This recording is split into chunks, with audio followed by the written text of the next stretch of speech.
Assalamualaikum warahmatullahi wabarakatuh. Perkenalkan, nama saya Salbila Putri.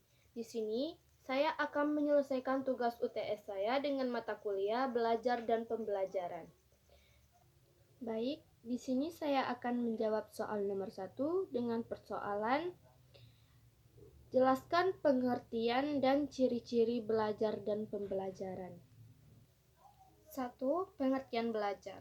Belajar adalah suatu proses atau upaya yang dilakukan seorang individu untuk mendapatkan perubahan perilaku dia tersebut. Ciri-ciri belajar. Ciri-ciri belajar yang pertama, perubahan perilaku. Belajar dapat menyebabkan perubahan perilaku yang relatif permanen. Yang kedua, pengalaman. Belajar terjadi melalui pengalaman dan interaksi dengan lingkungan. Dan yang ketiga, proses aktif. Dan yang keempat, menghasilkan pengetahuan dan keterampilan yang relatif atau sikap. Dan yang kelima, dapat mempengaruhi perilaku dan kepribadian. Dan selanjutnya, pengertian pembelajaran. Pembelajaran adalah proses interaksi antara peserta didik dengan pendidik serta sumber belajar dalam suatu lingkungan belajar. Dan ciri-ciri pembelajaran. Yang pertama, pusat pada siswa. Dan yang kedua, aktif dan interaktif. Yang ketiga, berorientasi pada tujuan. Keempat, menggunakan berbagai metode pembelajaran. Yang kelima, menggunakan teknologi. Baik, kita lanjut ke persoalan yang kedua. Dengan persoalan, jelaskan tujuan dan prinsip belajar dan pembelajaran. Tujuan belajar adalah hasil yang diharapkan dapat dicapai oleh individu melalui proses belajar. Tujuan tersebut dapat dibagi menjadi beberapa, yaitu yang pertama, mengembangkan keterampilan hidup, dan yang kedua, meningkatkan kesadaran diri, dan ketiga, mengembangkan kreativitas. Prinsip-prinsip belajar. Yang ke-1, prinsip kesiapan, kedua, prinsip motivasi, ketiga, motif persepsi, yang keempat, prinsip tujuan, dan yang kelima, prinsip perbedaan individual di dalam proses belajar di dalam kelas. Yang keenam, prinsip transfer dan referensi. Selanjutnya, prinsip belajar kognitif, dan selanjutnya, prinsip belajar afektif, prinsip belajar psikomotor, dan yang terakhir, prinsip belajar evaluasi. Dan selanjutnya kita akan masuk ke dalam tujuan pembelajaran. Tujuan pembelajaran adalah satu, penguasaan pengetahuan, dan yang kedua, pengembangan keterampilan, yang ketiga, pembentukan sikap dan karakter, dan yang terakhir, peningkatan kreativitas dan inovasi. Prinsip-prinsip materi pembelajaran.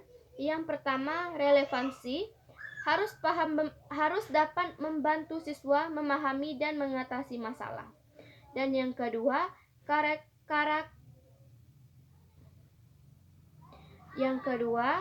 kontekstualitas. Harus dapat membantu siswa memahami hubungan antara konsep dan prinsip yang diajarkan dalam kehidupan sehari-hari atau dalam kehidupan nyata. Dan yang ketiga, keseimbangan. Harus dapat membantu siswa memahami dan mengatasi masalah yang dihadapinya. Dan yang keempat, keberlanjutan. Harus dapat membantu siswa mengembangkan kemampuannya mengatasi masalah yang dihadapi di kehidupan dia sehari-hari. Dan yang terakhir, fleksibilitas.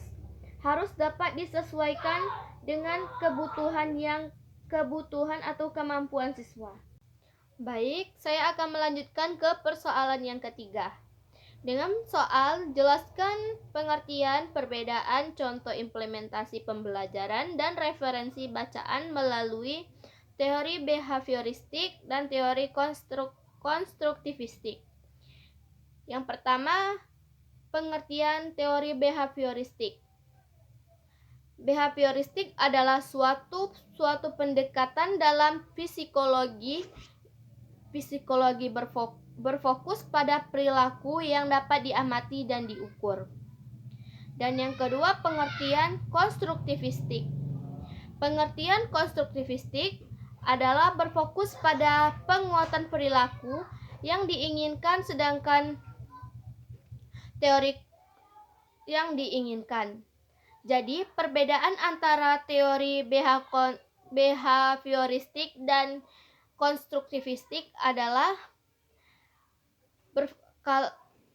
misalnya kalau pada teori behavioristik itu menggunakan metode pembelajaran yang berstruktur, sedangkan teori konstruktivistik itu berfokus pada penguatan perilaku yang diinginkan. Contohnya pada pengembangan pikir kritis dan kreatif. Implementasi pembelajaran adalah proses pelaksanaan atau penerapan suatu program, kurikulum atau metode pembelajaran dalam lingkungan pendidikan. Dan yang terakhir, referensi bacaan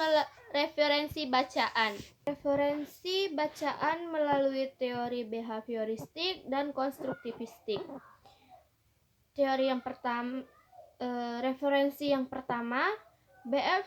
Skinner, The Behavior of Organisms, 1938. Buku ini merupakan salah satu karya utama Skinner yang berbahas tentang teori behavioristik. Referensi bacaan konstruktivistik yaitu dari Lev Vygotsky, Mind in Society, 1978. Buku ini merupakan salah satu karya utama Vygotsky yang membahas tentang teori konstruktivistik. Sekian dari saya. Wassalamualaikum warahmatullahi wabarakatuh.